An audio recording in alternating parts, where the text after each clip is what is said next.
Communication skills सिर्फ बोलने की कला नहीं है, यह एक साइकोलॉजिकल हथियार है और अगर आपने इसे मास्टर कर लिया तो आप किसी को भी इन्फ्लुएंस कर सकते हो। आपने कभी सोचा है, कुछ लोग एक ही बात बोलते हैं लेकिन सामने वाला उस पर ध्यान नहीं देता और कोई दूसरा वही बात कहे तो लोग उसे फॉलो भी करते हैं और ट्रस्ट भी करते हैं। असल में फर्क होता है कैसे बोला गया ना कि सिर्फ क्या बोला गया। इसलिए आज हम बात करेंगे 5 ऐसी कम्युनिकेशन साइकोलॉजी टेक्निक्स की जो आपकी बातों को नजरअंदाज नहीं बल्कि याद रखा जाएगा। सबसे पहली और शायद सबसे पावरफुल कम्युनिकेशन टेक्निक है मिरर टेक्निक। कभी कभी ऐसा होता है ना कि आप किसी से पहली बार मिलते हो लेकिन कुछ ही मिनटों में ऐसा फील होता है कि यार ये बंदा अपना सा लग रहा है। वो कनेक्शन अचानक से बन जाता है और आप सोचने लगते हो ऐसा क्या खास हुआ। असल में सामने वाला इंसान शायद आपकी body language, tone of voice या बोलने का स्टाइल थोड़ा बहुत मैच कर रहा था।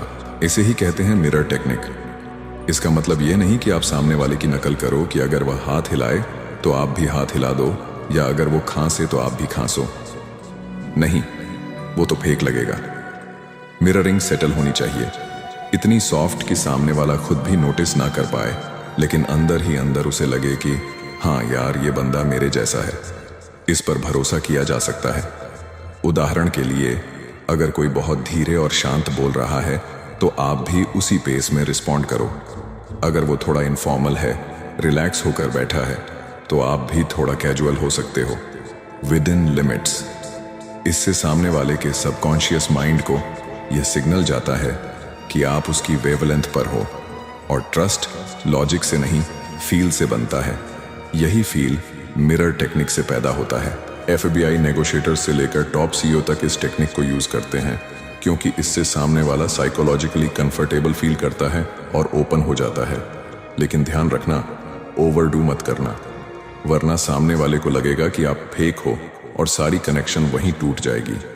एक बार यह टेक्निक नेचुरल तरीके से आ गई ना तो आप किसी भी इंसान, चाहे वो क्लाइंट हो, स्ट्रेंजर हो या कोई अथॉरिटी फिगर, उसके साथ एक इनविजिबल कनेक्शन बना सकते हो जो आपकी बातों को ऑटोमेटिकली ज्यादा पावरफुल बना देता है। और यह तो बस शुरुआत है। अब बात करते हैं दूसरी टेक्निक की, पावर ऑफ पॉजिंग। अब सोचो, आपने कभी किसी ऐसे इंसान को बोलते सुना है जो बिना रुके, बिना सांस लिए बस बोले जा रहा हो, एक ही फ्लो में, सेम टोन में? क्या आप ऐसे इंसान की बातों को ध्यान से सुनते हो? शायद नहीं, क्योंकि बिना पॉज के स्पीच सिर्फ नॉइज बन जाती है। लेकिन अगर कोई इंसान थोड़ी थोड़ी देर में पॉज लेकर बोलता है तो आपका दिमाग अलर्ट हो जाता है। साइकोलॉजी कहती है कि इंसान का दिमाग साइलेंस को सीरियस लेता है।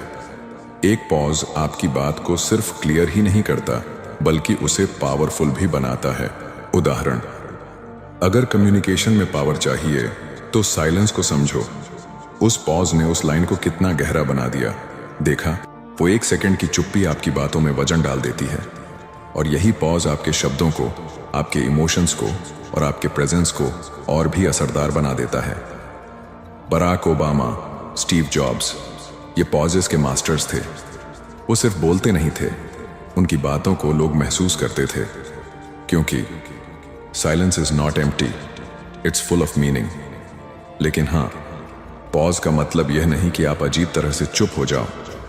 आपको जानना है कि कहाँ पॉज लेना है, कितनी देर का लेना है, क्योंकि पॉज, टोन और बॉडी लैंग्वेज, ये तीनों मिलकर आपके शब्दों में वो इम्पैक्ट पैदा करते हैं जो शोर मचाने से नहीं आता।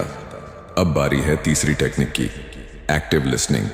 देखो, ज्यादातर लोग सुनते नहीं हैं, वो बस अपनी बारी का इंतजार कर रहे होते हैं। आप कुछ बोल रहे हो लेकिन उनका दिमाग कहीं और चल रहा होता है। अब मैं क्या बोलूं? अब सोचो, अगर कोई आपकी बात के बीच में मोबाइल देखे, इधर उधर झांके या बस ब्लैंक फेस बनाए बैठे रहे, आपको कैसा लगेगा? लगेगा कि आपकी बात की कोई वैल्यू नहीं है। लेकिन वहीं अगर कोई आपकी आंखों में आंख डालकर सुन रहा हो, बीच बीच में रिएक्ट कर रहा हो, हल्के से सिर हिला रहा हो, तो आपको अंदर से लगेगा, हाँ यार, ये बंदा मेरी बात समझ रहा है। यही होती है एक्टिव लिसनिंग। ये कोई एक्टिंग नहीं है, यह एक एटीट्यूड है।